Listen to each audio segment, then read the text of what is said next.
Muy buenas tardes a todas y a todos. Buenos días, Andrés, en Colombia. Buenas tardes, Luis, en Granada. Es un gusto para mí eh, inaugurar esa sesión, la primera del año nuevo. Les deseo a todos un feliz año y comenzamos con el siguiente seminario de la Red de Investigación en Fenomenología Naturalizada, Hermenéutica y Teorías de la Enfermedad, que es el último que viene en el póster, pero no es el último que vamos a hacer, así que rogamos que permanezcan atentos porque pronto sacaremos información sobre el siguiente semestre. Les llegará a su correo para los que están inscritos.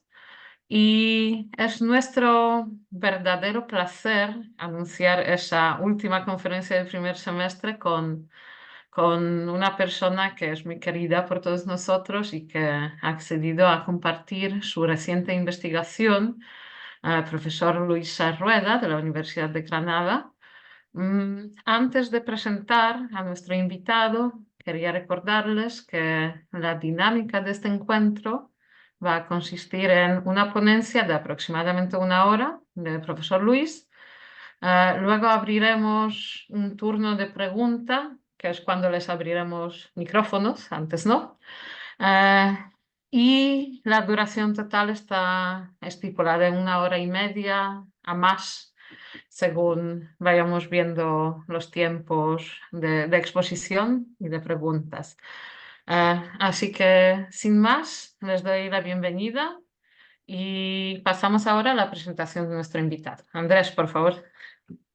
Muchísimas gracias, querida Ágata. Muy buenos días a algunas de las personas que se encuentran en Latinoamérica. Buenas tardes a las demás. Muy buenas tardes en Europa. Buenas tardes para ti, querida Ágata. Buenas tardes, querido Luis. Muchísimas gracias, Luis, por acompañarnos en esta ocasión y por aceptar esta invitación. El profesor Luis Sáez Rueda es profesor del Departamento de Filosofía de la Universidad de Granada, especializado en filosofía contemporánea. Ha realizado estudios sobre la interconexión entre las corrientes filosóficas que vienen desarrollándose desde finales del siglo XIX en obras como Movimientos filosóficos actuales de 2009, El conflicto entre continentales y analíticos, dos tradiciones filosóficas en 2002.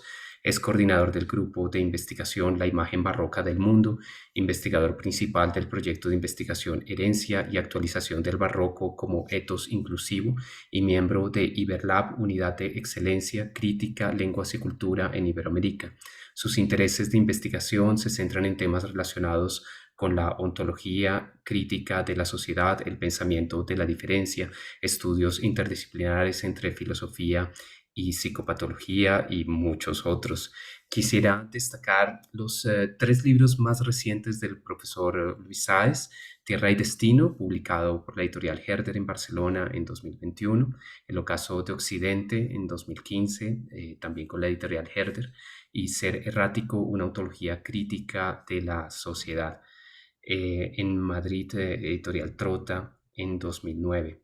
Como ustedes ya saben, el profesor Luis el día de hoy nos va a presentar em, algunos de sus desarrollos ligados, entiendo yo, a Tierra y Destino, con el título Infirmitas, Nihilismo y Malestar Civilizacional en nuestro tiempo. Querido Luis, bienvenido y muchísimas gracias por acompañarnos el día de hoy. Bien, buenas tardes a quienes están en España. Buenos días a los que estáis en Colombia. Es para mí un placer estar con vosotros, estar con ustedes, y en primer lugar quisiera agradecer mucho esta invitación al profesor Andrés Contreras y a la profesora Ágata Bach, a los que estimo mucho y tengo en gran valor intelectual. Eh, Gracias también a los presentes por prestar escucha. Y, en fin, comenzaré con esta charla que quiere vincular tres términos. El término malestar, ¿no? Porque considero que hay un malestar civilizatorio, ¿no?, que experimentamos en el presente. El término nihilismo, porque creo que ese malestar en algunos aspectos que son básicos conciernen a una especie de voluntad de nada, que como decía Nietzsche, se viene injertando en el mundo contemporáneo. Y el término infirmita significa en latín enfermedad, pero tiene el significado también de falta de suelo firme.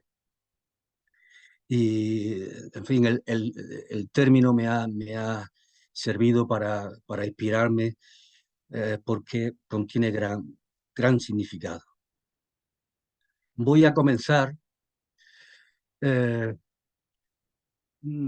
señalando algunas condiciones que yo creo que tiene que cumplir una aproximación, cualquier aproximación al problema del malestar.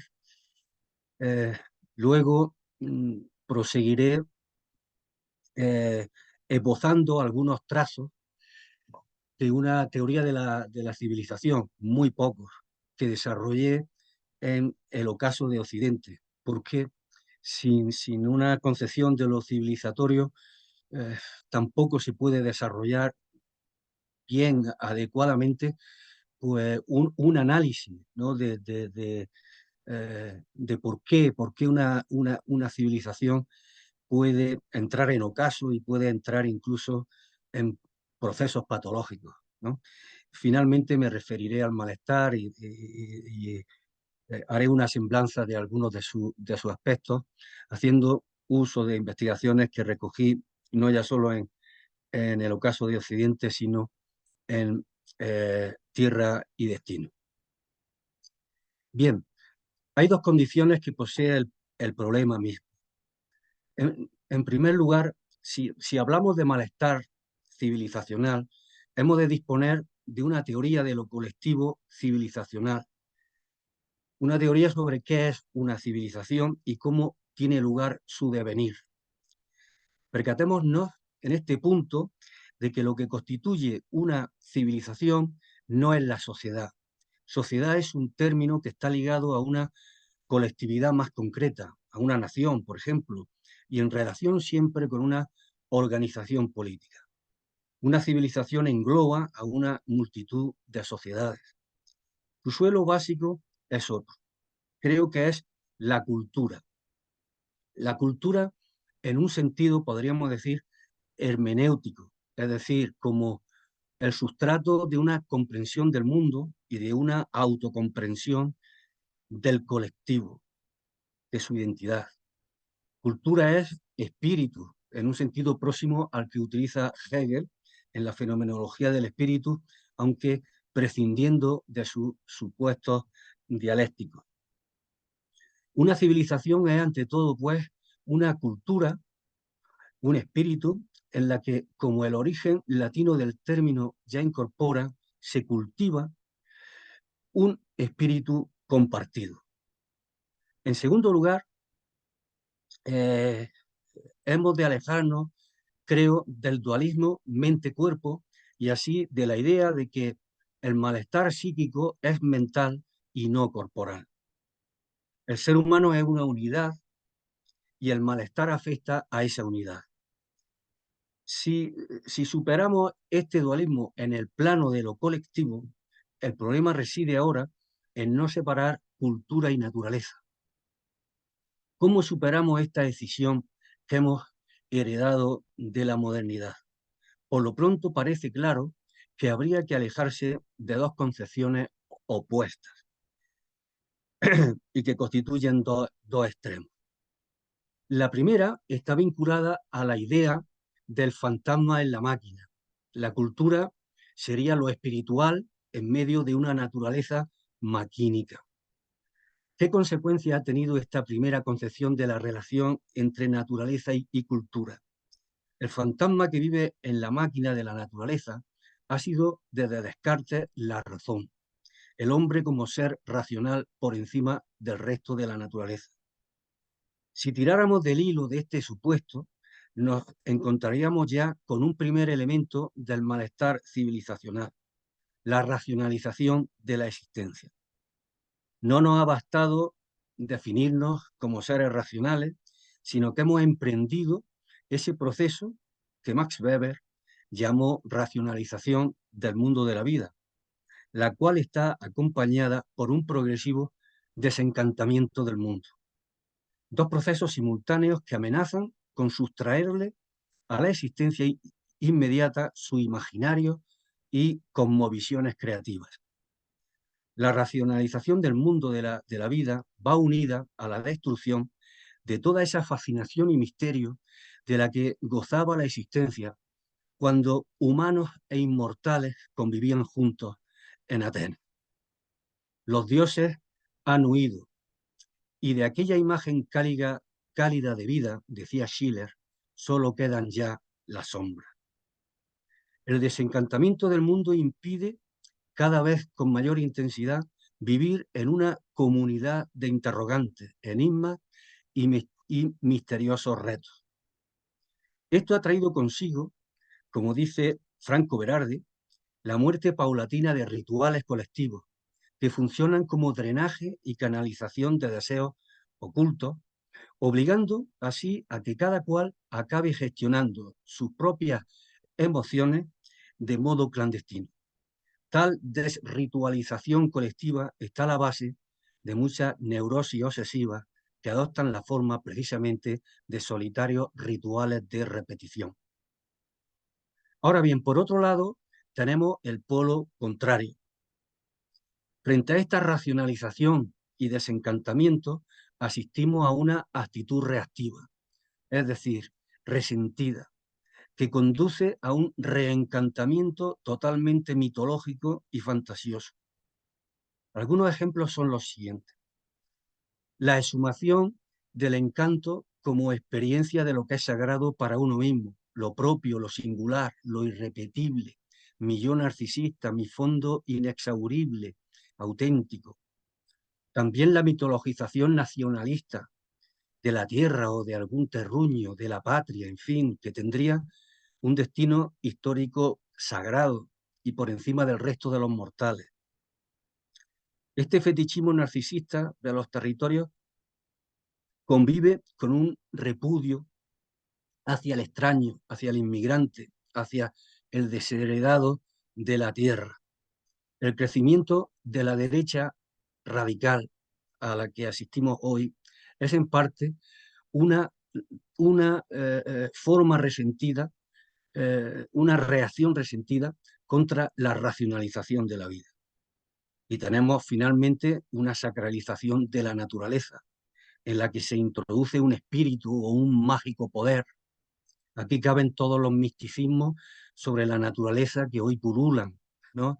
Como por ejemplo, incluso la hipótesis Gaia y posiciones por el estilo.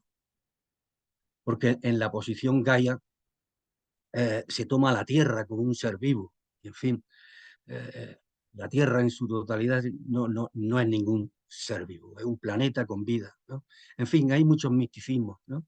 Hay que alejarse, por tanto, de estos dos extremos, ¿no? Frente a ambos hay que concebir el enlace entre naturaleza y cultura sin incurrir en el mecanicismo por un lado ni el espiritualismo por otro. En cualquier caso, tampoco vale unir externamente cultura y naturaleza, como si encontrar el vínculo significase simplemente plantar más árboles en las ciudades o cuidar mejor el medio ambiente. Cosas que hay que hacer, por supuesto, pero que no apuntan hacia la cuestión ontológica de fondo. La posición que adopto desde el ocaso de Occidente y en textos también como Tierra y Destino es la siguiente.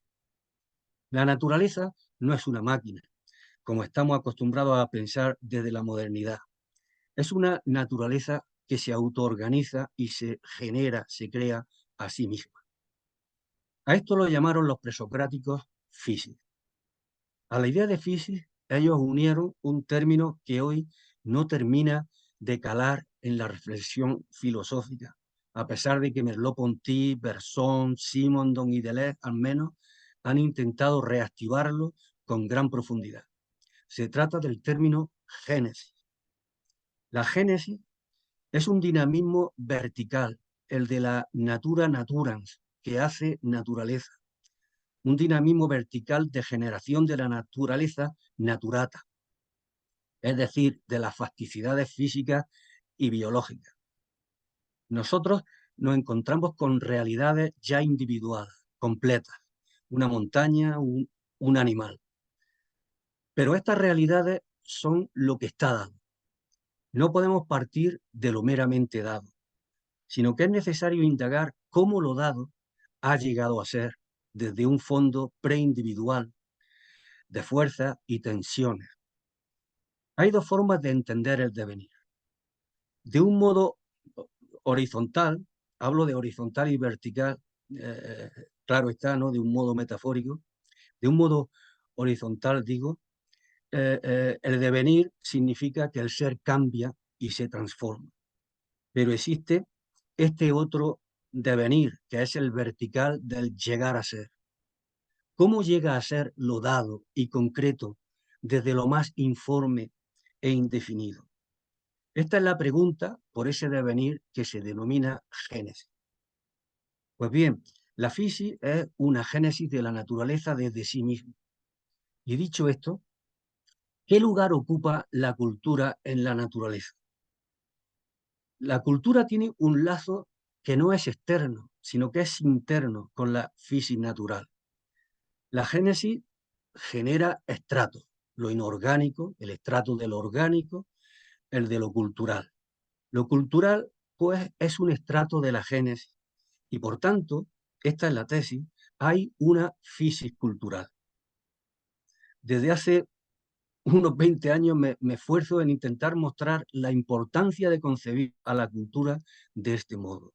La cultura no es un conjunto de cosas dadas, no es un conjunto de fenómenos sociales y políticos que se puedan describir. Contiene algo más. Es la génesis de sí misma, la génesis de todos esos fenómenos que apreciamos, ¿no?, como dados. Hay una fisis cultural y es necesario analizar en qué consiste si queremos saber cómo opera una colectividad.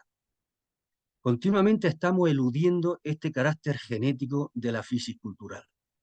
Sea, por ejemplo, las guerras actuales en Palestina y Ucrania. Los reporteros de guerra relatan hechos, hileras de tanques dejando en el desierto su rastro maquínico, bombardeos que se aproximan al lugar, hombres que mueren, etc.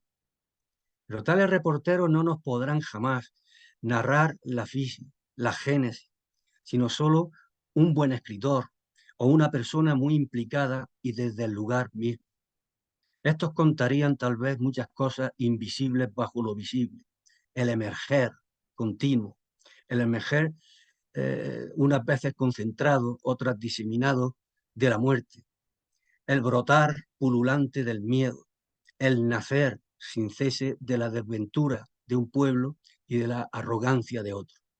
Todo esto es emergencia, es generación, es génesis. Y en una cultura de la información como la nuestra, esto ya no posee interés. Como pensaba Ernst Junger en Sobre el dolor, cito, estamos ante un gran espejo en el que se refleja con máxima claridad la creciente objetivación de la vida a través de la contemplación lejana de lo que nos viene dado. Estamos impermeabilizados contra el dolor y contra todo lo que nace. Vemos la batalla, no la génesis, el batallar.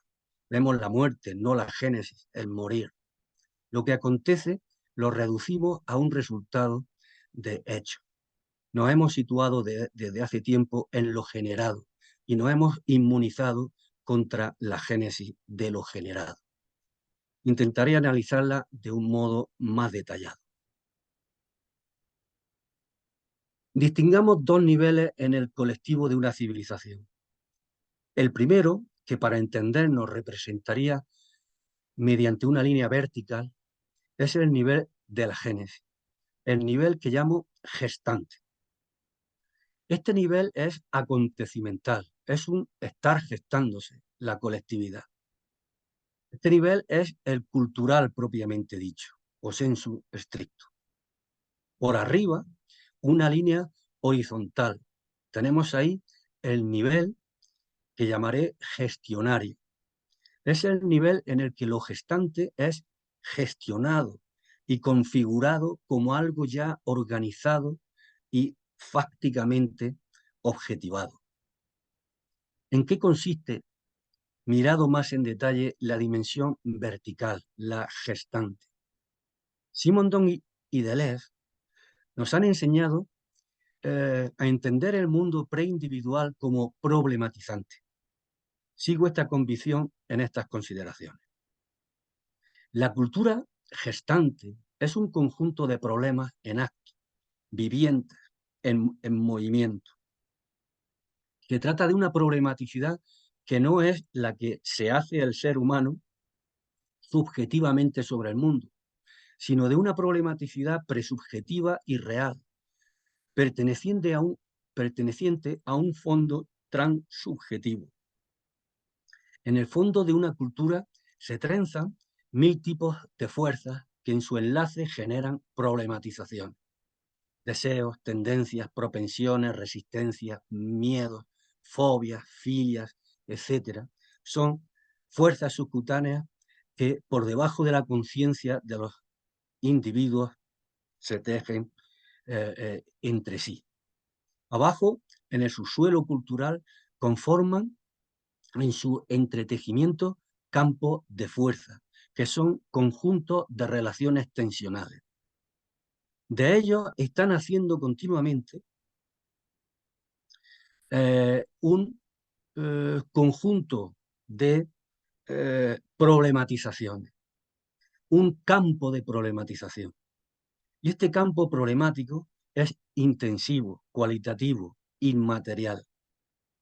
Tal como la fuerza del viento riza la superficie del mar, este ámbito problemático, que es potencia, se materializa en una organización de superficie, que es el ámbito gestionario constituido por el mundo sociopolítico.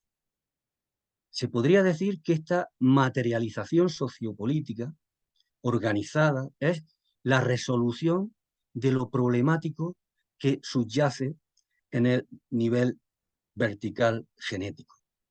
Lo problemático no desaparece en una solución, sino que cobra materialidad y corporalidad organizada concreta, manteniéndose sociopolíticamente, eh, pero manteniéndose, digo, la génesis como tal en el fondo, como un poder interrogativo, un fuego siempre vivo, por decirlo con Heráclito, que foguea bajo todas las soluciones de superficie.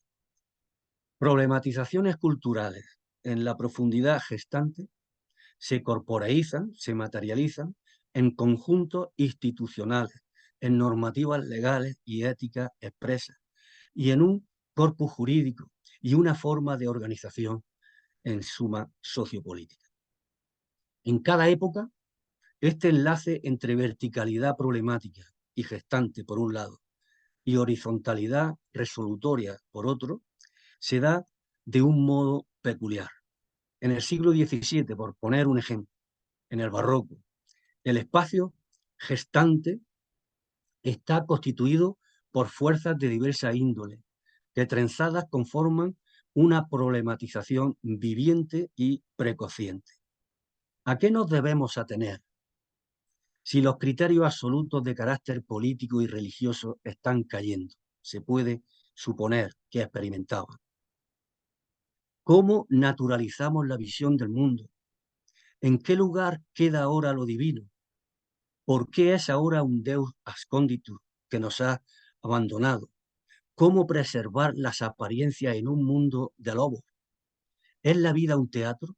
¿Será tal vez sueño? ¿Cómo se reúne lo singular con lo singular si lo universal está en crisis? Si todo es estrategia, ¿qué cabe hacer con los valores y los principios? ¿Es la honra uno de ellos? ¿Es mejor morir con honra que vivir arrodillado? Etcétera, etcétera. Este complejo campo problemático que podemos suponer en el siglo XVII, que no está compuesto por preguntas explícitas, sino por actitudes interrogantes y corporales, afectivas, se muestra explosivo. La solución en superficie, en el ámbito gestionario, es, en el caso del 17, limitadora, represora, muy atenta a mantener y conservar el poder, tanto del Estado hacia los súbditos como entre todos y cada uno de los seres humanos. En fin, se trata solo de un ejemplo. El fondo gestante y problematizante es potencia. Discurre como potencia. Es una fisis cultural sobre la que se gestiona un mundo social a sí mismo. Se trata de una autogeneración colectiva, de una autogénesis creadora. En vez de autogeneración o autogénesis, vengo utilizando el término gesta, al que iré uniendo significado ulteriormente. Por el momento, diré que gesta es el dinamismo por el cual una comunidad civilizacional se gesta a sí misma, se hace a sí misma, en el sentido de hacerse nacer. Una comunidad es una gesta porque es autogestante. Diré, pues, que la gesta civilizacional se estructura como un dinamismo por el cual los campos problematizantes, gestantes, se resuelven en la medida en que se materializan en un nivel sociopolítico gestionario. Hay muchos más elementos, ¿no? De una civilización, por supuesto, pero tomo simplemente estos trazos para empezar desde aquí, ¿no? En el corto tiempo del que dispongo, a hablar, ¿no? De malestar, de infirmidad. Hechas estas aclaraciones, entonces, respecto a la estructura de una civilización, quisiera empezar, como digo, a hablar ya sobre el malestar civilizacional. Voy a enumerar los pasos del análisis y sintetizaré escuetamente el comienzo de cada una de las tesis que defiendo. 1. La enfermedad es siempre un fenómeno autófago. El ser humano no vive, se deduce de las consideraciones anteriores, en un mundo ya dado de antemano, sino en una fisis cultural, que es autogeneradora, una gesta. Esto tiene que echar por tierra, a mi juicio, la idea de que las causas del malestar y del sufrimiento humano son exógenas, como si fuesen el producto de fuerzas exteriores al individuo o al colectivo, que le afectan desde fuera y lo martirizan, que le advienen. Este es el modelo ilustrado del poder y de la alienación. Por el contrario, el malestar, el sufrimiento, la alienación y fenómenos de este tipo provienen endógenamente de la comunidad misma. No hay algo así como un sistema que esté dominando al pueblo desde la altura, sino un conjunto sociocultural que se vuelve contra sí mismo, una gesta autófaga. No hay algo así como un conjunto de seres humanos que proyectan, según la teoría de la conspiración, acciones malvadas, sino un colectivo que se vuelve contra sí mismo, autófagamente. No hay, en fin, un más allá de la autogeneración de la comunidad, de la gesta. El ser humano no tiene un frente así, vive solo, vive solitariamente consigo mismo. Todos sus males se los propicia él a sí mismo. 2. La infirmitas tiene un sentido nihilista, que no es peyorativo. Luego aparecerán otros sentidos que sí lo son.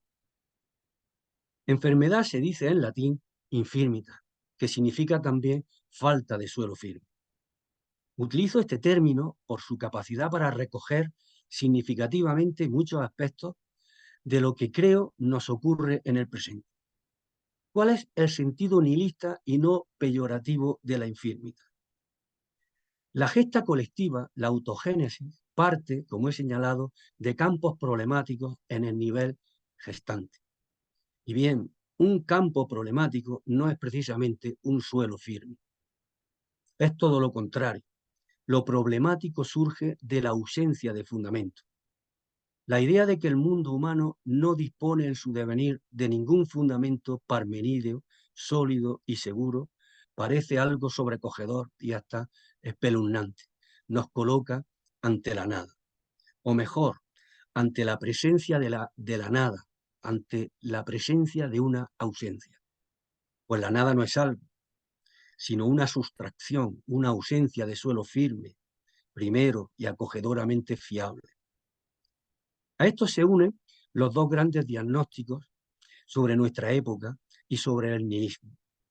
De parte de Nietzsche nos hemos percatado de que Dios ha muerto, de que estamos en la época en la que todos los fundamentos últimos han perdido su credibilidad. De parte de Heidegger hemos podido ver que somos en el ser de manera infundada, porque el ser, es un abismo.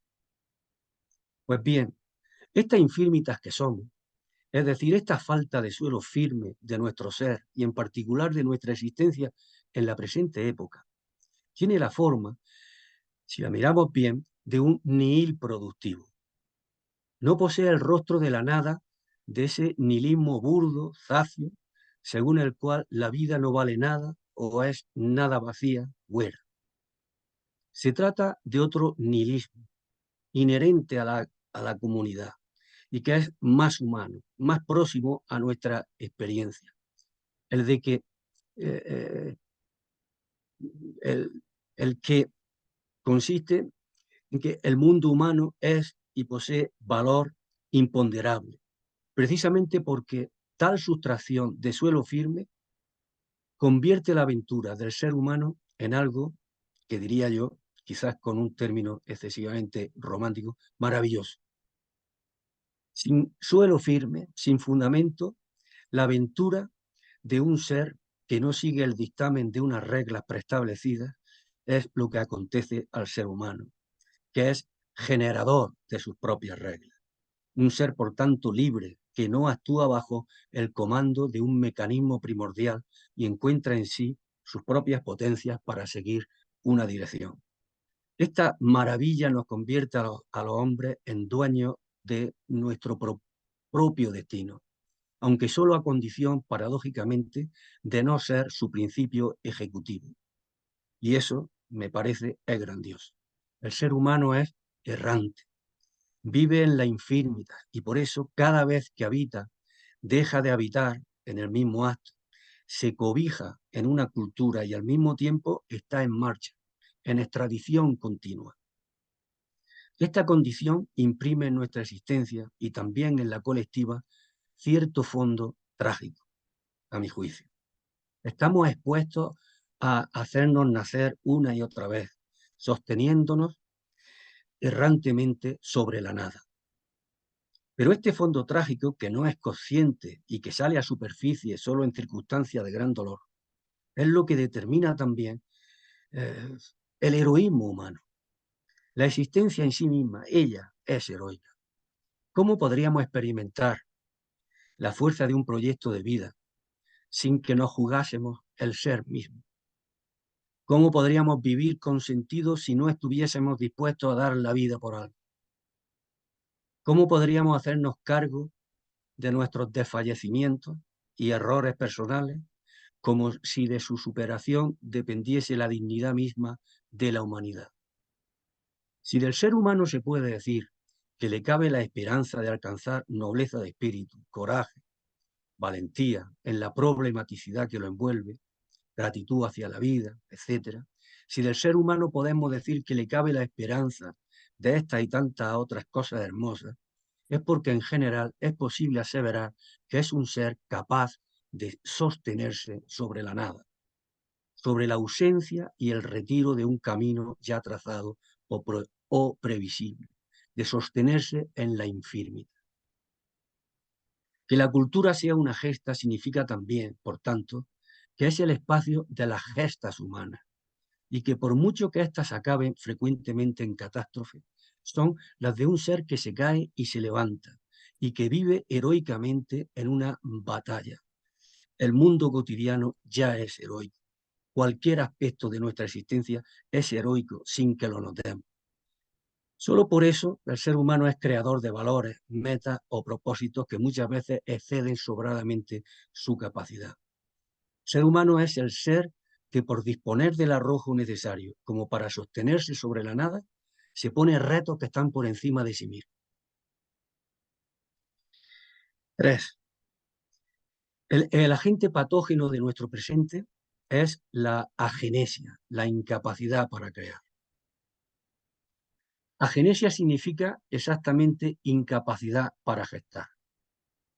Nos estamos introduciendo en nuestra época cada vez con mayor intensidad en un mundo que pierde su capacidad para gestarse a sí mismo creativamente y para sostenerse sobre la nada llevando a cabo acciones valientes, es decir, gestos. ¿Qué ocurre? ¿Por qué es esto así? A mi juicio es debido a la invasión del sustrato cultural por poderes ciegos. Así que voy a hablar de los poderes ciegos que nos acompañan en el presente, muy sintéticamente. Desde el comienzo de la modernidad vienen desarrollándose tres poderes ciegos, a mi juicio. Es decir, tres poderes que se inician en la voluntad humana, pero que se independizan y adoptan un rumbo propio, debido a su propia inercia, más allá de las decisiones de los seres humanos. El primero es el capital, cuyas leyes ya no son gobernables, apenas, ni por los agentes individuales ni por las intenciones nacionales. El segundo es el poder procedimental, que consiste en la tendencia ya mencionada a racionalizar la existencia. Más concretamente, consiste en la conversión paulatina de todas las acciones en principio libres en acciones procedimentalizadas, ajustadas a una regla de procedimiento. El saber, por ejemplo, se convierte en un conjunto de métodos procedimentales para reunir y organizar información.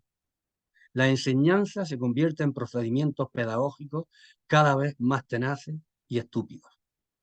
Hay procedimientos para ser feliz. Hay procedimientos para alcanzar el éxito, para escribir novelas y para hacer poesía. Todo el mundo de la vida está hoy bajo la presión de una normativización desde fuera. Bien, el tercer poder es el de la macesis universal, es decir, el espíritu de cálculo, tendente a reducir lo cualitativo a lo cuantitativo. Está por todas partes.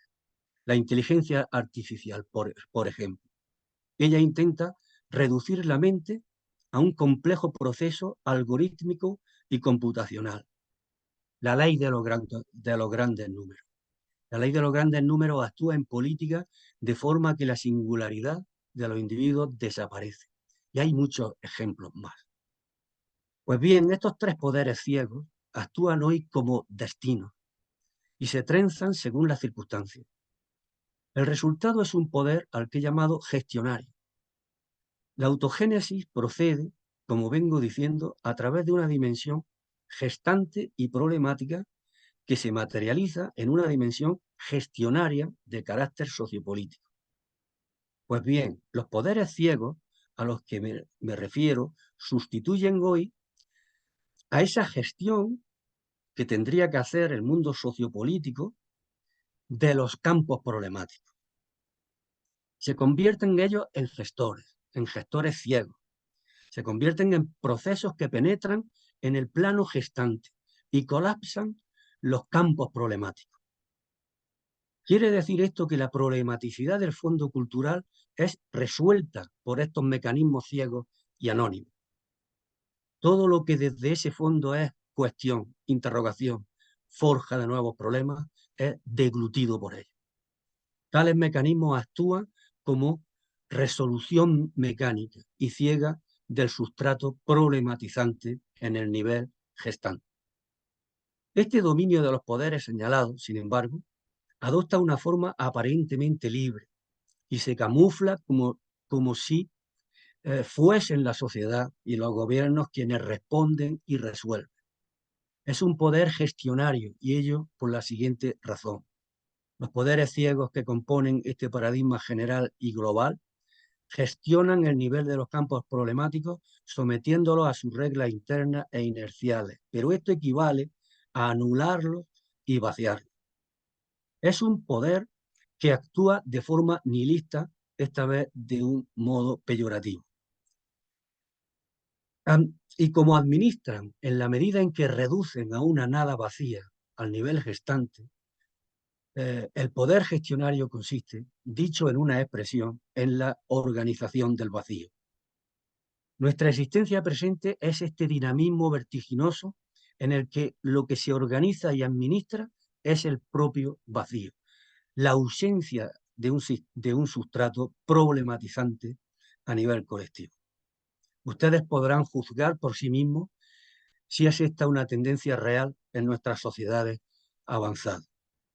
¿Dónde podemos encontrar hoy ese subsuelo problematizante de la dimensión gestante? Un círculo filosófico como este mismo, en el que estamos hoy, es una excepción. La filosofía no interesa ya más que a estos círculos, que permanecen huérfanos de colectividad en el mundo de la vida. Todos conocemos, estoy seguro, ese sentimiento de frustración y de profunda soledad que nos sobrecoge en la vida cotidiana, ausente, sino, y permítanme una exageración, ¿no?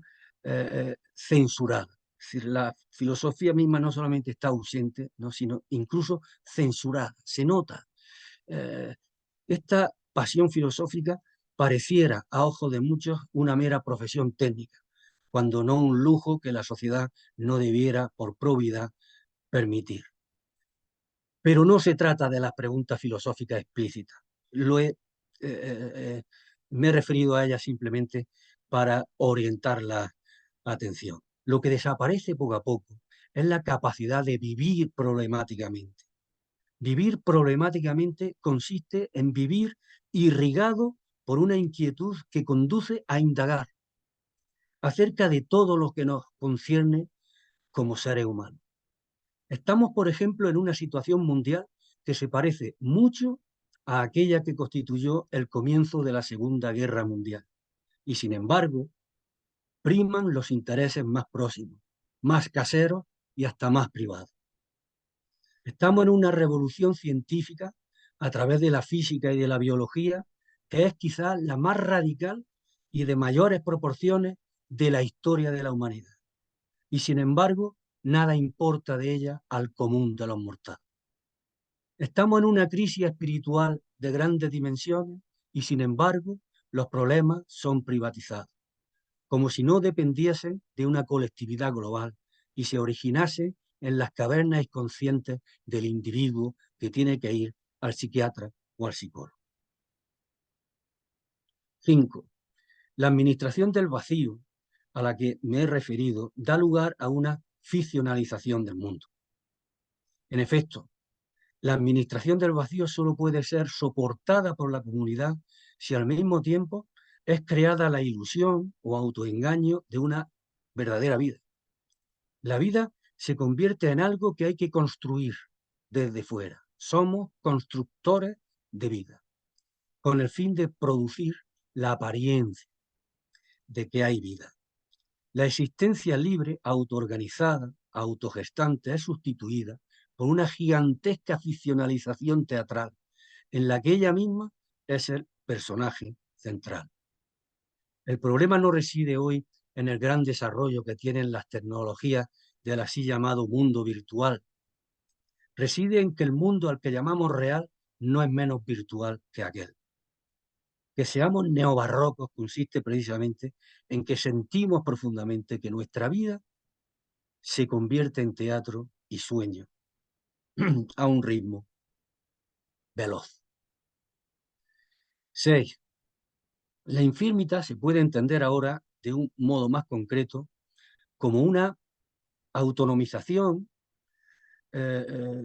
destinal, legaliforme, ciega, de la cultura que ya no se puede considerar gestante, una autonomización ciega que tiene dos expresiones complementarias, a las que llamaré mundo de cieno y mundo etéreo. La alienación colectiva, tal y como la vengo presentando, tiene la textura de un no estar en sí con firmeza o con pies en tierra, y por tanto de un estar fuera de sí etéreamente. Ludwig Binswanger describió en la segunda mitad del pasado siglo una patología existencial a la que dio mucha importancia. La enferma cuya biografía estudiaba, decía, no está arraigada en el mundo, no ha plantado firmemente ambos pies en tierra. Como consecuencia, se movía alternativamente en dos mundos mentales. El mundo de cieno, oscuro y asfixiante, pesado, sepulcral, por un lado, y el mundo etéreo, sin raíces, en el que deliraba como si estuviese en un éter sin sustancia.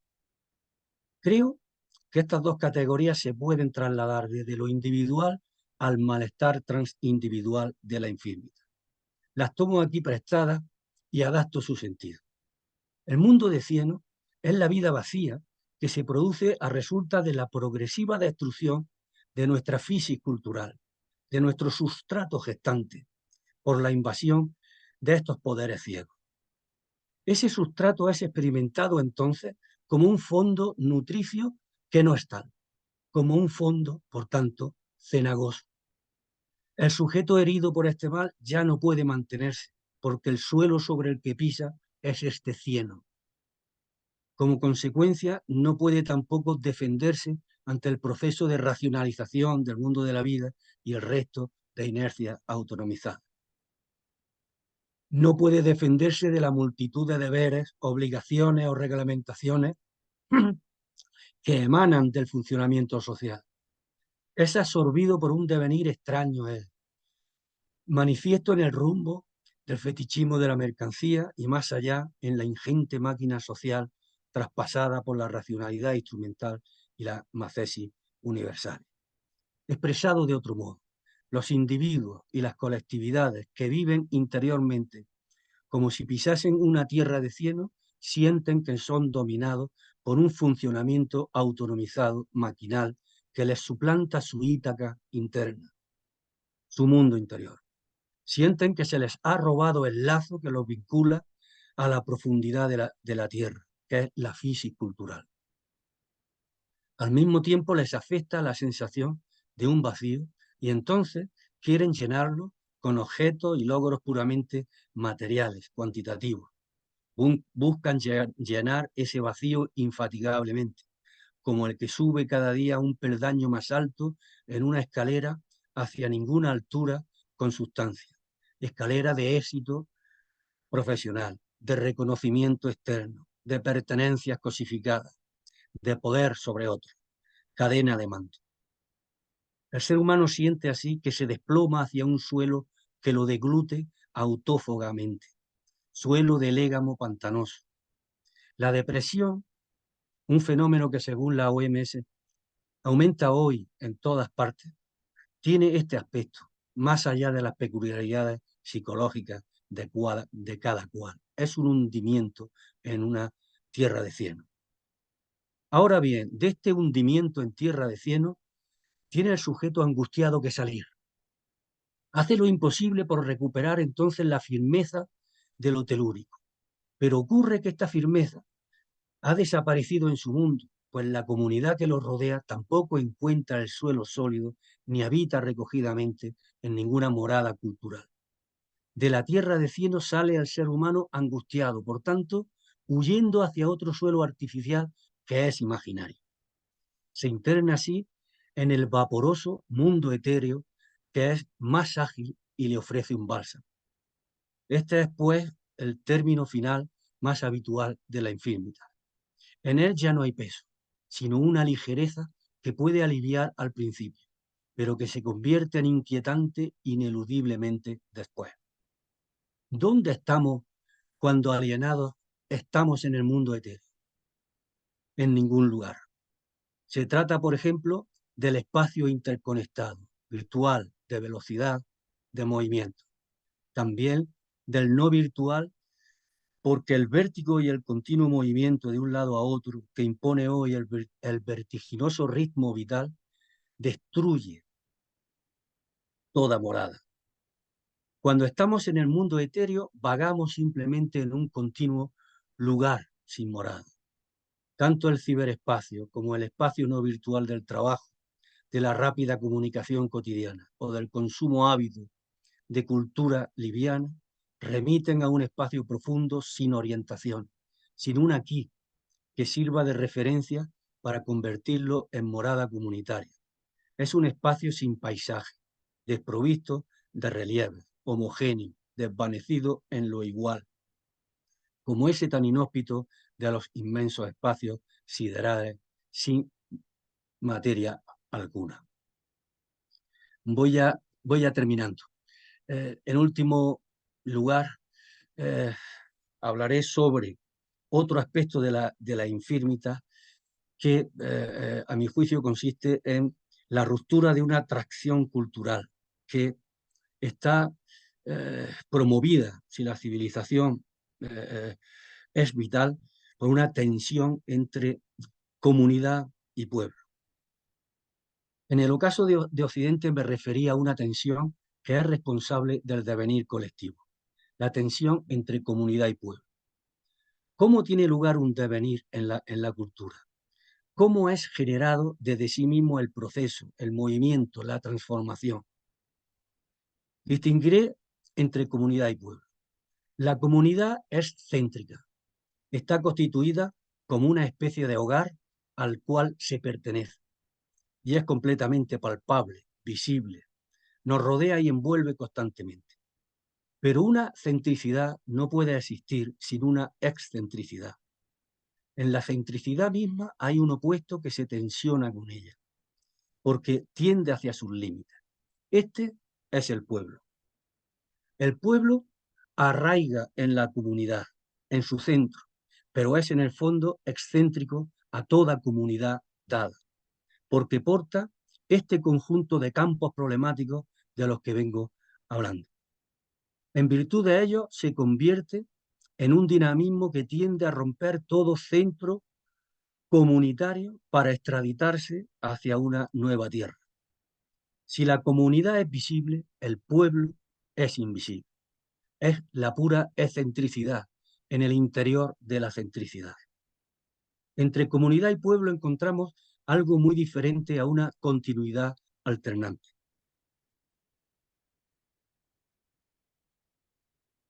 que los colocaría secuencialmente en un mismo flujo, como si a la centricidad de lo común le siguiese su implosión excéntrica hacia su diferente, en un camino lineal.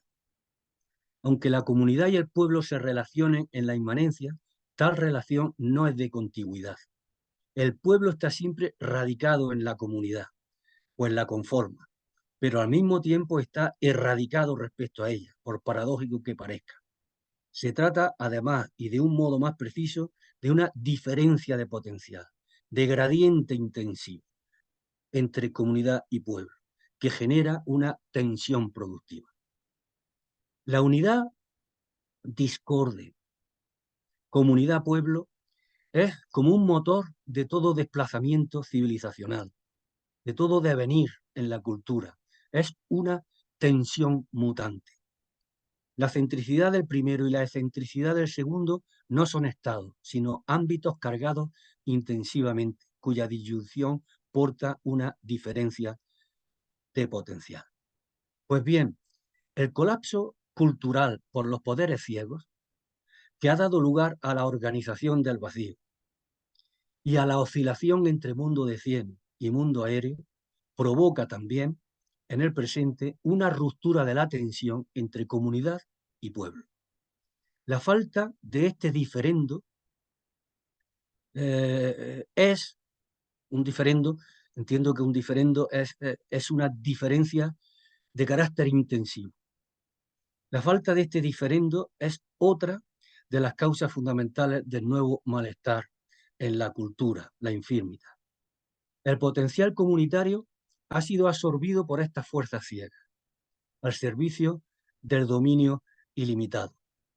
El potencial del pueblo, por otro lado, tiende a ser deglutido en el interior del comunitario y a permanecer cerrado en ese redil, bien porque las fuerzas políticas no ofrecen ya resistencia a tales mecanismos ciegos, y embebidas en ellos se convierten en una especie de superyo vigilante, bien porque el propio pueblo esté ofuscado y temeroso. En la falta de comunidad autónoma, por un lado, nos sentimos como reprimidos ascetas, desvinculados del deseo creador, inmersos en una inhumana coexistencia que exige ante todo producción continua y ordenada de lo útil. Y ello a un ritmo tan sofocante que ocupa todo nuestro espacio, tiempo y genera un estrés ya casi insoportable. En la falta de pueblo, por otro lado, nos sentimos impotentes, sin fuerza expedicionaria, sin aliento para una extradición rehabilitadora, sin un horizonte de futuro al que podamos lanzarnos. Sin comunidad y sin pueblo desfallece la erótica cultural, que tiende a crear vínculos y a renovar. Nuestra cultura, que rompe la unidad discorde entre comunidad y pueblo, en su raíz, deja ascender hacia sí, por multitud de rendijas, su propia hostilidad, que se expresa en fenómenos tales como la guerra, la que hay entre naciones, pero también en el trabajo, en el ocio, en la distancia y en la proximidad, regida por una lógica oposicional sutil pero intensa y envuelta, por lo demás, en el hipócrita respeto superficial y en el ignominioso juego de la fingida bonomía, a través de la cual todos hablamos de amor o de amistad de un modo tan poco creíble que no puede dejar de mostrar su lado excesivamente dulzón. Sin comunidad y sin pueblo nos experimentamos vacíos, porque ello significa el vaciamiento de la cultura. Sin comunidad y sin pueblo nos experimentamos condenados a la soledad, no a esa soledad productiva que es necesaria para todo tipo de creación, sino a la soledad desoladora de quien tiene que gestionar su propio sufrimiento sin ayuda de nadie. Y ya termino. Hoy experimentamos en Occidente un malestar ambiguo y casi indescifrable. No es el que puede acompañar a un acontecimiento en particular y que tiene un objeto causal concreto. Se trata de algo así como de un malestar sin objeto, sin rostro preciso, silente y constante. No es, pues, nuestro malestar casero como individuo, sino uno que procede del derrotero entero de la cultura. Infirmitas es el nombre general de este malestar anónimo, falta de suelo firme, por las razones que he intentado defender, entre otras. La tanatología de nuestro occidente pide hoy la resistencia del filósofo, del pensador, que no es más que el hombre que despierta. Muchas gracias.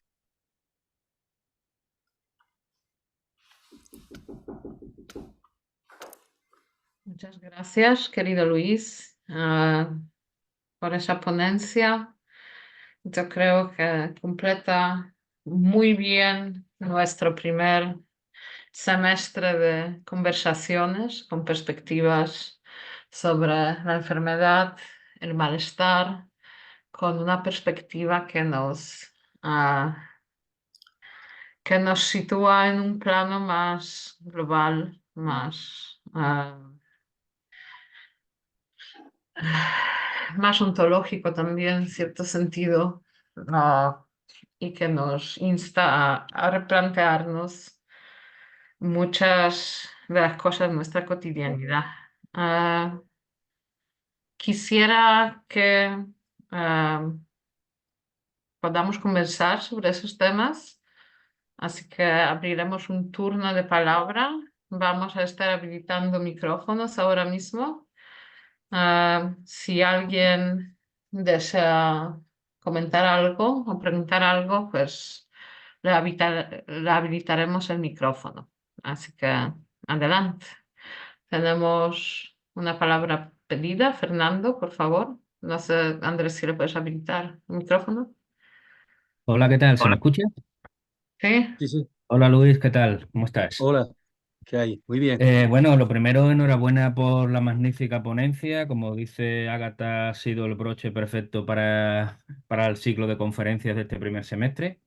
Y bueno, yo la verdad te quería comentar porque además todo lo que has comentado hoy Va muy en la línea de mis trabajos post-tesis e incluso de la tesis, cuando ya has hablado del tema comunidad-pueblo, donde precisamente estuviste en el tribunal. Bueno, yo te quería comentar una... Se me escucha bien, ¿verdad? Sí, sí. Sí, Sí. Te digo, te quería comentar, realmente es un comentario, pero me gustaría que lo completaras o lo terminaras si no he entendido mal lo que has dicho. A ver, dice Nietzsche, el desierto crece, ay de aquel que esconde desiertos. Eso lo dice en Zaratustra, es el canto del viajero, cuando dice aquello. Heidegger, en el libro de Nietzsche, precisamente en el primer capítulo de la primer texto de ese libro doble, dice ahí que ese es el grito metafísico de Nietzsche, y a la vez es el último grito mismo de la metafísica. El desierto, como sabemos, es una metáfora del nihilismo. Pero el nihilismo no es algo que sea fruto de la deriva de los tiempos, no es un producto cultural, sino que está arraigado precisamente desde la raíz de la cultura misma. Una raíz enferma porque precisamente es una ausencia de raíz, una falta de fundamento, la nada. Ahora bien, la gesta, tal y como tú la expones, es como crear o crearnos como cultura, o tal vez incluso cultivarnos en ese desierto. Pero el desierto se caracteriza no porque sea un páramo salvaje sobre el que se pueda cultivar, sino precisamente porque ya allí no se puede volver a cultivar. Y matizo el volver porque vuelve de nuevo la idea de que el nihilismo es un producto de la época. La cuestión que quiero plantearte es si la gesta es la construcción desde la nada o más bien es poner un dique al desierto. Me llamó la atención hace relativamente poco, estuve repasando unas notas de un texto que leí hace mucho tiempo, que era Masa y Poder, de Elias Canetti. En ese libro, una determinada parte, Canetti hace un análisis de varios pueblos, y asigna a los ingleses y a los holandeses el mismo rasgo constitutivo que es el mar. Pero lo hace de modos opuestos. De hecho, el primer pueblo que analiza, si no recuerdo mal, es el inglés, y después hace el holandés y dice, los ingleses lo caracteriza el mar. Y luego dice, a los holandeses también, pero precisamente por lo contrario. A los ingleses, porque son una isla que tienen que superar su aislamiento saliendo al mar. Mientras que los otros, los holandeses, son un país inundado que tienen que poner diques para no anegarse. Y yo creo que precisamente la gesta es mantenerse en este oscilar entre el poner diques y salir al mar. A pesar de todo el malestar que precisamente genera, también como has hablado ya en las conclusiones, pero solo el que sabe que está falto de este suelo lo puede soportar. Yo no sé cómo ves tú esto, que es lo que te quería comentar, no sé cómo ves tú esto y si piensas que es precisamente la situación que tenemos con respecto del nihilismo. El estar en una oscilación entre un nihilismo originario y un nihilismo fruto de los tiempos. No sé si entiendo bien, bueno, pero lo que quiere decir, ¿no? Con esa distinción entre un nihilismo originario y uno fruto de los tiempos. Quizá lo que quiere decir es que hay en Nietzsche un nihilismo activo, ¿no? Ujú, Y uno reactivo, pasivo, ¿no? Es decir, ujú, que hay un exacto. nihilismo que pertenece a la existencia misma, ¿no? Y hay un nihilismo que es producto de una desvaloración de la vida, ¿no? Ujú. Eh, y Pero en el enfermo. mundo es el mismo. Y en Heidegger también, ¿no? Ujú, Se puede hablar de un nihilismo propio, ¿no? Y de un nihilismo impropio. El nihilismo propio es el que le pertenece al ser, ¿no? ujú, Heidegger es nihilista en ese sentido, ¿no? Porque el ser se copertenece con la nada, que es esa ausencia de fundamento. En ese sentido, ¿no? Eh, cuando hablo de gesta, estoy hablando de un dinamismo que tiene incorporada ya la nada, en un ujú, sentido originario, plenamente originario, pero como un nihil activo. Esa nada es la ausencia de fundamento, ¿no? ujú, Pero es un nihil activo que permite la libertad del ser humano y una libertad que es creadora, que es ujú. creadora. ¿no? Solamente se puede crear desde la nada. Solamente desde la nada se puede crear, ¿no? El otro nihilismo es el peyorativo, ¿no? O sea, que Ujú. habría una infirmita en sentido originario que forma parte de nuestra situación colectiva, de cualquier ser, cualquier colectividad humana en cualquier época, a mi juicio, ¿no?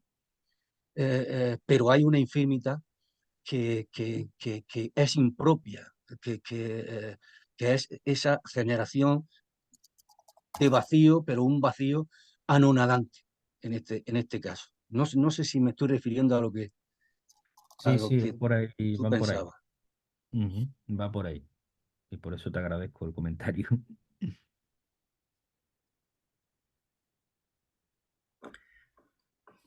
Yo quisiera preguntar a Gata querida si es posible. Por favor, sí, sí, sí, perdón. Era mi micrófono apagado. Ujú. No, es aquí. Ay, Luis querido, muchísimas gracias por tu presentación. Esta conferencia y una conferencia que nos diste en Medellín y que les enviaré por correo electrónico porque se relaciona mucho con el tema sobre las patologías del sentido, me han gustado muchísimo, muchísimo porque, bueno, son extremadamente sugerentes, muy ricas, preocupantes e inquietantes, y porque tratan algo que me parece extremadamente difícil, y es justamente el tema de las patologías sociales. Yo creo que, digamos, me siento muy persuadido a seguirte en tus tesis centrales, es decir, si vivimos en una civilización que obstaculiza el surgimiento mismo del sentido, que obstaculiza la autopoiesis, por así decirlo, que obstaculiza la gestación misma de la cultura. Eh, y yo, bueno, ahora digamos que en estos debates sobre medicina y enfermedad, em, se afirman, muchos autores afirman sobre el carácter histórico-cultural de las patologías, de cómo van cambiando las patologías a lo largo de la historia, pero aquí no se trata simplemente en lo que tú has dicho de algo, digamos, de afirmar el carácter situado de nuestras patologías, sino de mostrar que hay una patología social concreta que nos afecta como civilización y que consiste en la forma como estamos administrando o gestionando ese surgimiento mismo de sentido o la posibilidad misma del surgimiento de sentido, de la autopoiesis. Estamos eh, como atentando contra la gesta misma, contra la gestación misma, que hace parte de nuestro ser histórico y cultural. Entonces, no, yo quería en primer lugar como hacer un comentario sobre lo importante y lo difícil que es hablar de patologías en un sentido social, ya no individual, tradicionalmente médico. Pero esto me lleva también a mi primera pregunta, y bueno, de momento tengo dos. Mi primera pregunta tiene que ver con la posible relación que habría entre esta patología social civilizacional o este malestar civilizacional y algunas otras patologías vividas ya individualmente. Porque por supuesto, digamos que como vivientes sociales, como animales sociales, cada individuo vive, crece y florece y, y, sí, florece y experimenta, crea sentido y se crea a sí mismo en un mundo socialmente articulado. Entonces, mi primera pregunta sería, o mi primera petición sería si nos puedes decir algo sobre la forma de articulación entre la vida individual y este malestar común que vivimos. Si podríamos, digamos, establecer algunas líneas generales entre esta patología social compartida y el surgimiento de alguna patología individual o la expresión individual de esta patología social. Es mi primera pregunta. Bueno, en la medida de lo posible, sé que es una pregunta muy amplia y muy difícil. Y mi segunda pregunta tendría que ver con esto. ¿Habría alguna posibilidad, digamos, frente a este malestar tan generalizado, frente a la matesis universal, frente a la reducción del mundo del sentido, frente a la casi administración y normatización exagerada del mundo del sentido?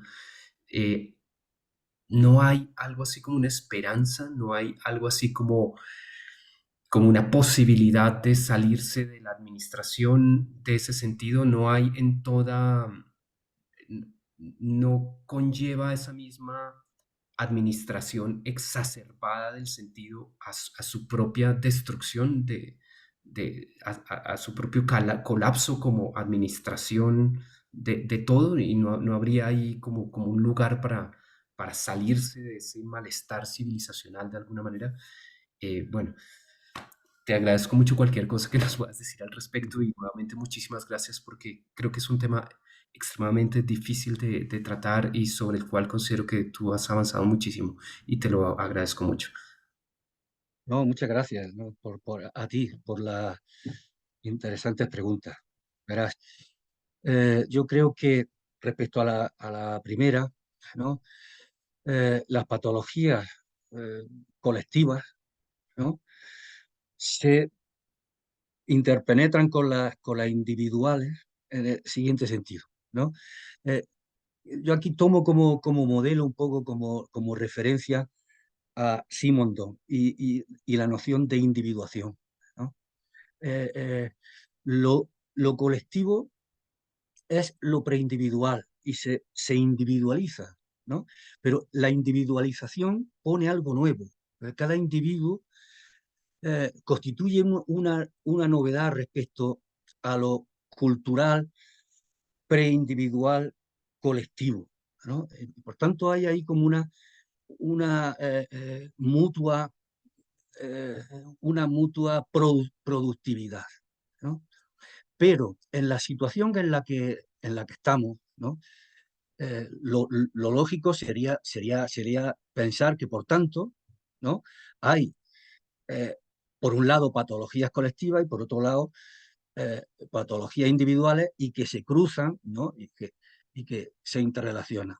Pero me da la impresión de que es tan potente hoy eh, el malestar cultural de tipo colectivo, las patologías de tipo colectivo, ¿no? Que frente a ellas, ¿no?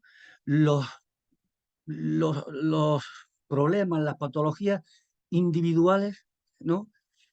Eh, han de ser consideradas hoy en su mayor parte como expresión, ¿no? Y que por esa potencia que digo de la patología colectiva, ¿no? Y en ese sentido me parece que hay algo así, a bote pronto, contra lo que hay que luchar. La idea de que hay individuos enfermos. Yo eso no me lo trago. Perdona, están apareciendo constantemente individuos enfermos. Miren, no, y los trata el psiquiatra y los trata el psicólogo. Es que carecemos de, ¿no? Un armazón conceptual para pensar el espíritu colectivo en cuanto a la salud. Freud lo intentó, pero dijo que no podía exportar las categorías de lo individual a lo colectivo y que, en fin, alguna vez. eh, eh, Hoy el psicoanálisis, a través de Lacan, tampoco, porque se refiere a un inconsciente que, aunque está en todo, es originariamente individual, es del individuo, ¿no? Eh, es que Jung tampoco, pues, no sé si quizá los arquetipos, bien, pero no nos estructura un inconsciente colectivo para,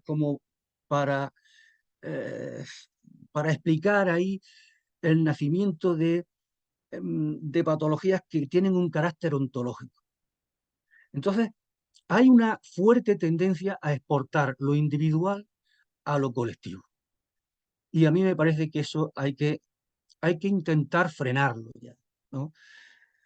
y que hay que intentar conjuntamente, entre todos, una investigación, ¿no?, seria sobre lo colectivo, tomando en cuenta pues lo que se ha hecho en el siglo XX, como lo que hizo Nietzsche a finales del siglo XIX, lo que ha hecho Heidegger, etcétera, toda la cuestión del nihilismo, tomando pie en otras ciencias, ¿no?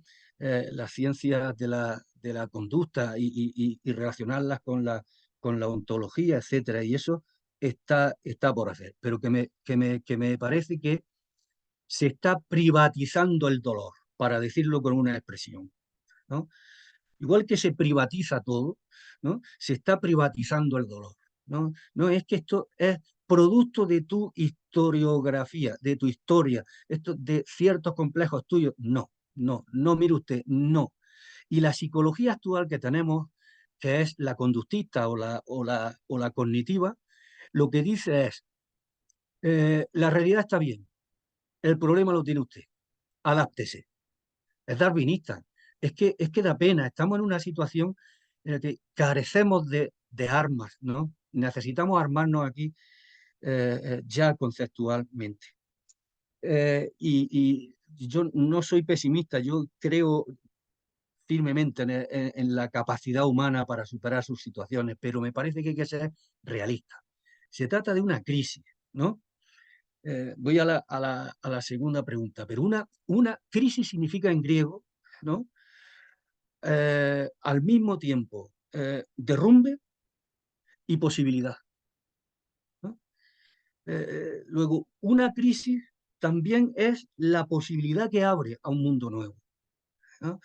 De hecho, no se puede salir de una depresión, digamos, individual, ¿no?, si no se toca a fondo.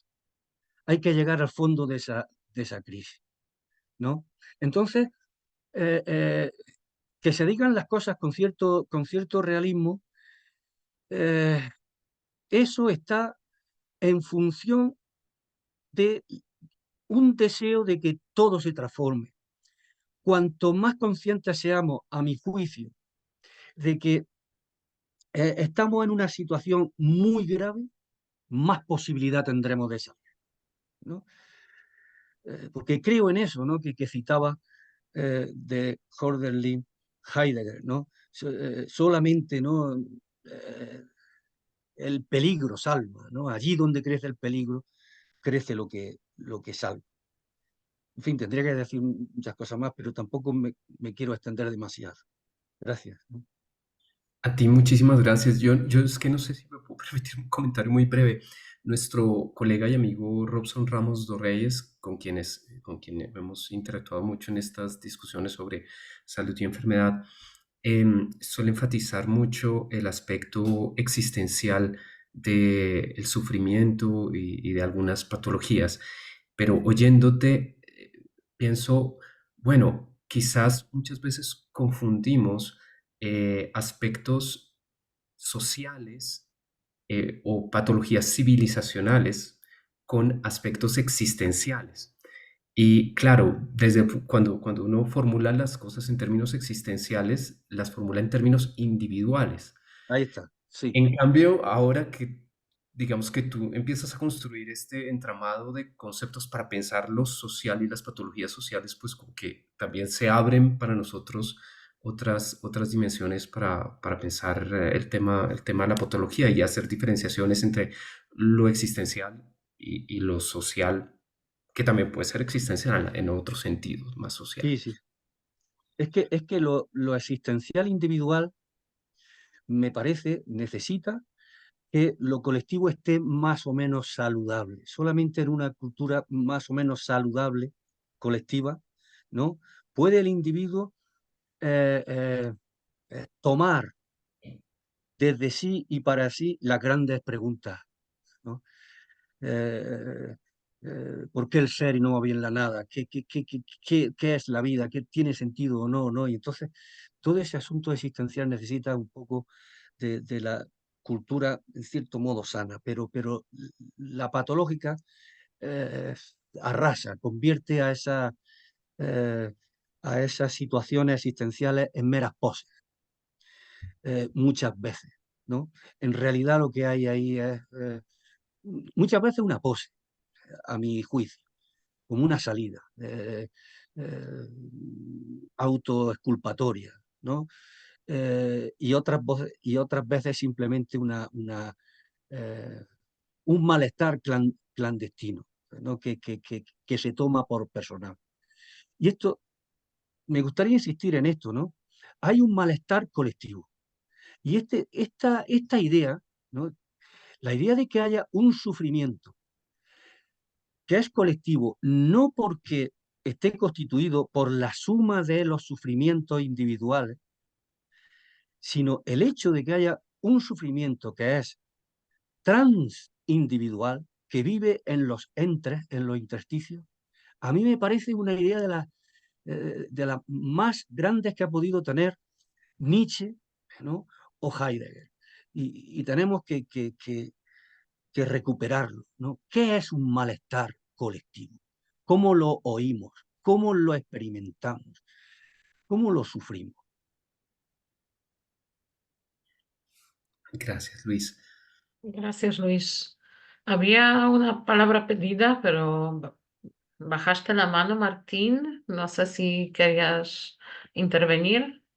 Sí, ya veo la mano otra vez. Por favor, si lo... a ver si puedo habilitar. Martín, puedes también encender tu cámara si lo deseas. Por favor. Muchísimas gracias. Por ahora no me es posible y me disculpo por ello de entrada. Y seguidamente, pues agradezco también a los organizadores y al profesor Luis Sáez por la brillante exposición del día de hoy. Naturalmente sus ideas son muy provocadoras y muy interesantes y nos permiten mantener despierta la reflexión. Es verdad, además, que lo que nos ha permitido plantear es un contraste muy interesante a lo que él también ha mencionado como esta versión, entre comillas, ilustrada y positivista del intento de clarificar las patologías civilizatorias que hemos visto a partir del siglo XIX, ¿no? Por ejemplo, en América Latina hubo una influencia muy clara del darwinismo social para tratar de hacer una clasificación civilizatoria, ¿no? Y establecer, por lo tanto, cuáles son las patologías de determinadas culturas. Aquí, por ejemplo, en Bolivia, en el año a principios del siglo XX, 1909 más o menos, se publica una obra titulada precisamente Pueblo Enfermo, ¿no? Que fue luego celebrada por Unamuno, entre otros, y otros colegas también franceses. Y lo que encontramos, pues, es una psicopatología cultural o social en corte positivista. Y el riesgo, naturalmente, en gran parte de estas lecturas es que en algunos momentos el gran andamiaje descriptivo de de la patologización cultural o civilizatoria toma también a veces las riendas de una perspectiva normativa. Entonces, el lenguaje descriptivo en algunos momentos se toma como normativo y se establece cuáles serían las sociedades más saludables. Comprendo por alguna parte y me parece ahí un aspecto importante dentro de la argumentación del profesor, esta relación tensión interesante entre Génesis y Nihil y la nada, por una parte, y por otra parte esa relación entre Bodenlosigkeit, por ejemplo, en Heidegger, e infirmitas, ¿no? Como este hecho de que la existencia está ligada a la nada y la génesis también, y en este sentido toda generación implica también un proceso de degeneración y por lo tanto la enfermedad sería interna a los procesos evolutivos o a los procesos de autoorganización, sean biológicos o culturales. En este contexto de temas que he tratado de resaltar brevemente, que me parecen importantes dentro de la exposición del profesor, me gustaría saber cómo él piensa dentro de su proyecto estas barreras entre una visión descriptiva de la patologización civilizatoria y una visión normativa de ella, es decir, cómo logra el profesor evitar en su abordaje reflexivo y descriptivo tal vez de contrabando una tensión o un impulso normativo, ¿no? Creo que esa es una de las grandes tareas de la filosofía y preguntarle a un maestro como él es una oportunidad que no quisiera dejar pasar. ¿Cómo podemos evitar como filósofos de pronto en nuestros análisis descriptivos evitar un tono normativo en este tipo de investigaciones? Ya. Muchas gracias. Espero no haber Sí, sido sí. muy confuso en mi pregunta. No. Es muy interesante la pregunta. Muchas gracias. Es una cuestión para meditar con demora, ¿no? Pero a mí, así, a primera vista, no me parece que lo descriptivo y lo normativo tengan que estar separados, ¿no? Hay, hay un tipo de normatividad que, por ejemplo, tiene la fenomenología. La fenomenología describe, ¿no?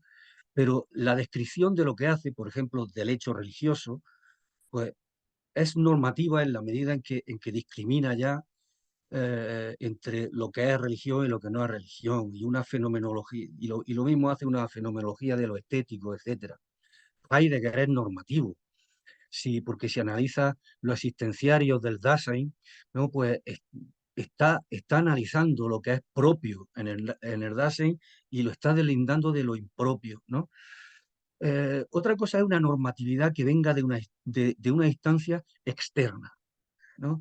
Si la normatividad pertenece, ¿no?, al interior de la descripción, es algo que pertenece eh, que tiene derecho, ¿no?, en la descripción misma, porque si no, las descripciones serían susceptibles de ser descripciones científicas, asépticas. Pero eso, en el caso del ser humano, es imposible. No se puede hacer una ciencia, se hace una interpretación, ¿no?, del colectivo humano, de su situación, ¿no? Y es inevitable que esa descripción ya sea una toma de partido por lo que es propio, ¿no? Pero claro, no significa esto que se distinga entre patológico y no patológico, ¿no?, como una distinción entre lo normal y lo que se sale de la norma. No, la distinción es otra.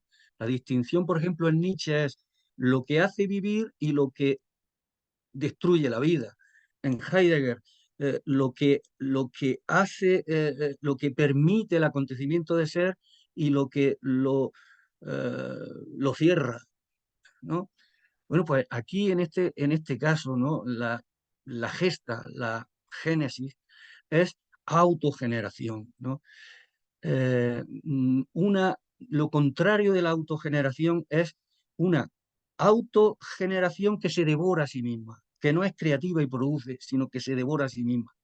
Por eso he dicho que, eh, y a mí me parece que habría que tratar las cuestiones normativas así, la patología, como una autofagia, ¿no?, como una con una contragénesis, se podría decir. No sé si respondo a lo que preguntaba. Muchísimas gracias, me da muchas luces. Muchas gracias, Martín.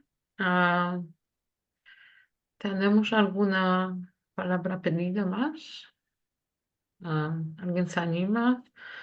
En el chat no hay Está, preguntas. está Sí. Vivian. Viviana, por favor, adelante. Si quieres encender tu cámara también, pues.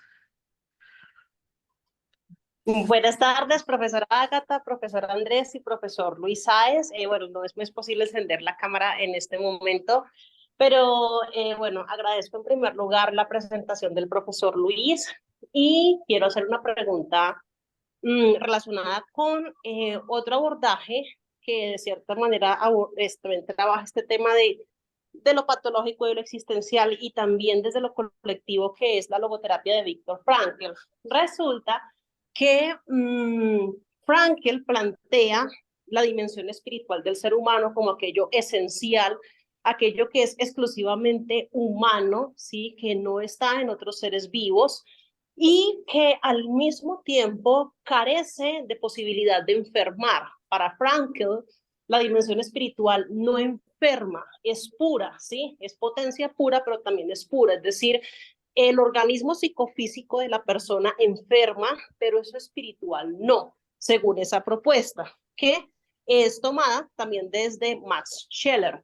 Sin embargo, abordando otras miradas, me encuentro con situaciones, por ejemplo, o conceptos como el de alienación, ¿sí?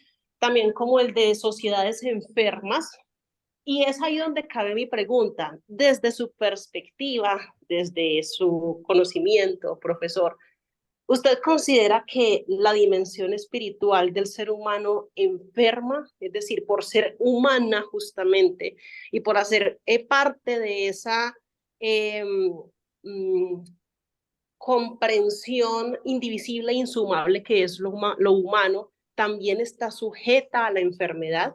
Muchas gracias. Gracias a ti por la interesante pregunta.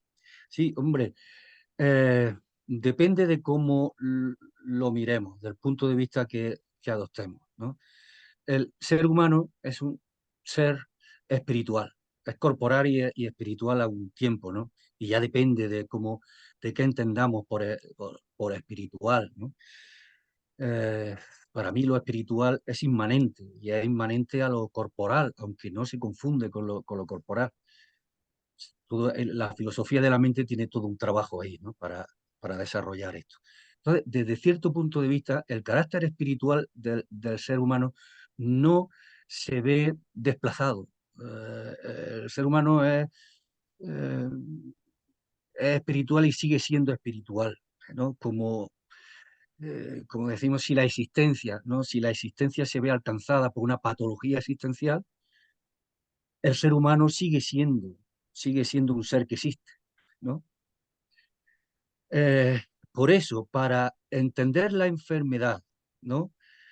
Sin que la enfermedad, sin que la idea de enfermedad implique la desaparición de aquello, ¿no? A lo cual afecta, como un tumor, pues entonces habría que tratar precisamente a la enfermedad no como algo, como digo, que lo desplaza, sino algo que lo vuelve contra sí, que lo vuelve contra sí, ¿no?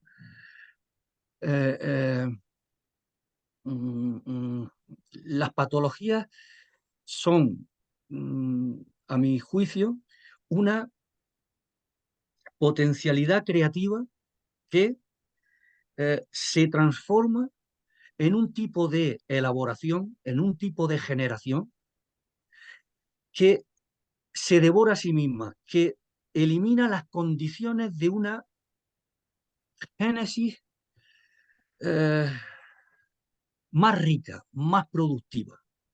Es una paradoja. La patología es una paradoja. Una de las mayores paradojas, ¿no? Que hay. Cómo el espíritu se vuelve contra sí mismo, cómo el ser humano se vuelve contra sí mismo, ¿no? Eh, y en fin, no sé exactamente si la logoterapia, eh, sí, quizá la logoterapia de Frank, pues parte de algo así, ¿no? Porque lo espiritual en el hombre, según él, no desaparece, ¿no? No desaparece. No me acuerdo ya cómo interpretaba esto, pero seguramente si no desaparece es que se vuelve contra sí mismo, porque ¿qué otra alternativa hay? No sé, ¿no? Muchas gracias, Luis. Gracias, Viviana, por la pregunta. No sé si hay alguna otra palabra pedida. Ah, si no, Andrés, te veo con ganas de intervenir. No, yo siempre, qué vergüenza, me da es vergüenza ya abusar de mis privilegios de organizador. Pero no, es que recordaba de los muchísimos puntos de tu conferencia que me encantaron y que han sido muy productivos para mí. Tiene que ver con lo que mencionaste al comienzo sobre la distinción naturaleza-cultura y la distinción mente-cuerpo. Digamos que en estos debates en los que hemos estado moviéndonos en fenomenología de la enfermedad y en los temas de medicina, pues insistimos un montón en la no distinción entre mente y cuerpo y intentamos, por supuesto, construir conceptos que apunten en esta unidad. Pero pensando ahora en términos sociales y culturales, pues tu sugerencia, digamos, de dejar de lado la distinción naturaleza-cultura adquiere un sentido todavía más fuerte porque es pensada esa cultura como un bien colectivo, no separado de la naturaleza, y una cultura que tiene como su propia corporalidad, su propio cuerpo. Corporalidad que se nos dificulta pensar a veces porque solemos, digamos, no es simplemente o no está dada en la totalidad de cuerpos de los seres humanos existentes en un momento dado de la historia humana o algo por el estilo, sino que es un patrimonio transgeneracional que, que nos forma en el marco del cual crecemos y florecemos y al que contribuimos. Eh, Aparentemente es inmaterial en cierto sentido, pero está, digamos, ligado a la naturaleza y a la gestación de la naturaleza misma. Me parece una sugerencia muy bella, muy interesante. No sé si pudieras decirnos algo más sobre esta necesidad de superar esa distinción entre naturaleza y cultura, y nuevamente mil disculpas por intervenir tanto. No. Es que todas las cuestiones que están saliendo son interesantísimas y me ponen al límite, ¿no? de lo que yo he pensado. Así que muchas gracias por hacerlas, ¿no? Es verdad, los presocráticos cuando pensaban la fisis, ¿no? La dimensión de Génesis, la natura naturans, que se llamó después, ¿no? No era considerada como material, era inmaterial. ¿Por qué? Porque un acto, un acontecimiento, y la génesis es acontecimiento, no es algo material, es algo que está efectuado en lo material, es algo que está encarnado, ¿no? La génesis no se puede reducir a corporalidad, a materia, y sin embargo es ineludible pensarla junto a ella. Eh, eh, Muevo un brazo, ¿no? El acto de mover el brazo no es reductible a la materia que se puede estudiar desde la ciencia natural, ¿no? Y los movimientos geométricos que aquí se representan. El acto no se reduce.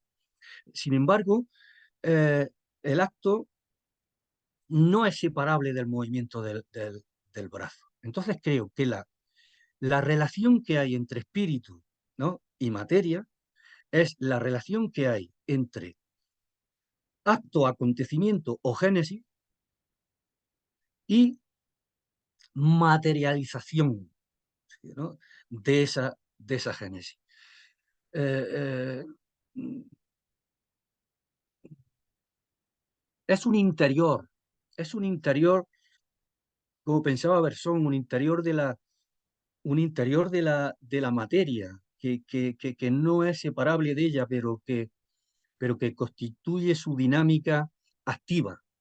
O incluso Platón, digo Platón, Aristóteles, si no fuéramos Aristóteles, ¿no? Cuando pensaba el acto, ¿no? Como la potencia que que está siempre llegando al acto, pero que no lo culmina. Ese acto inacabado, ¿no? Ese acto inacabado, eh, eh, eh, eso Aristóteles fue muy fino ahí, ¿no? Ese acto, él exactamente no es materia, es acontecimiento, es fenómeno, ¿no? Pero en la materia. Y bueno, ir más allá de lo que acabo de decir, eh, como imaginarás, es muy difícil y no tengo al respecto todavía ideas claras. No me meteré, quiero meterme ya de mayor en el tema este de filosofía de la mente con más seriedad. Mm. Muchísimas gracias por tu respuesta, Luis, y por tus luces. Muchas gracias. No sé si hay algún comentario más. Si, si hay alguien que quiera intervenir. Vale. Si es así, podemos dar por concluida la charla. Muchísimas gracias, Luis, por estar con nosotros.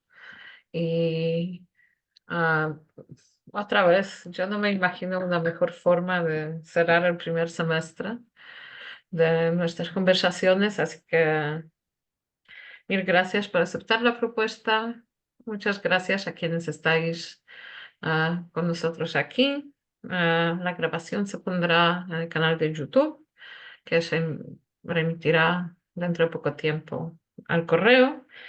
Y también tendréis noticias nuestras pronto sobre las siguientes actividades. Recibimos muchos agradecimientos en el chat por tu charla también. Y nada, qué bueno que hayamos podido encontrarnos aquí a comienzos de año con más actividad. Muy bien. Bueno, pues no, al contrario, muchas gracias a vosotros, ¿no? que me habéis invitado, que habéis organizado esto. Es un espacio muy interesante, muy productivo, ¿no? Hay una gesta, se ve, ¿no? Y he estado encantado y me habéis hecho pensar. Así que muchas gracias a vosotros y a todos. A ti mil gracias, querido Luis. Un abrazo fuerte. Nuestros mejores deseos para ti, Luis, y para todas las personas que nos han acompañado el día de hoy en este nuevo año. Un fuerte abrazo a todos. Mil gracias por estar aquí y por habernos acompañado.